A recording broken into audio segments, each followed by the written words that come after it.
let's get this right. Everything good comes from God, and everything bad also comes from God. Happiness comes from God. Despair comes from God. Now, how does God decide when to give us happiness and when to give us despair? He looks at the kind of person we are, our thoughts and actions. Sometimes it's very straightforward. God gives us despair when He doesn't like how we are behaving. It's that simple. When something goes wrong, or you're hit with bad news, have you ever sat down and thought about what led to the events at hand?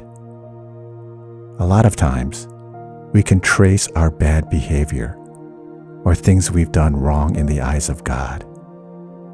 It's one of those we had it coming moments. In this case, repent and fix what's wrong. Do what God commands. And in other times, we've done nothing wrong and lived according to God's will. It seems like God is unfairly persecuting the innocent. In this case, we have to look at it in a different light. Yes, it is sad. It is heartbreaking. It doesn't make sense. But in these moments, we can't forsake God or complain. We can't throw our hands in the air and say, "Where is God?" Think of it in another way. God is molding and shaping us to receive a greater blessing. He gives us pain and hardship to take us to the next level of happiness and joy. And to know true happiness is to know true despair. Without fully experiencing despair, we can never know or feel true happiness.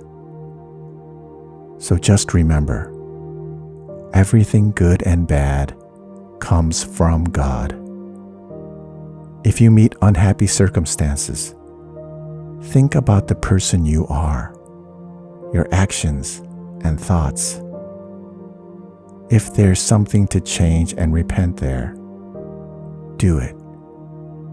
If you are living righteously and God-centered, take the misery as a training ground for God to give you a greater blessing.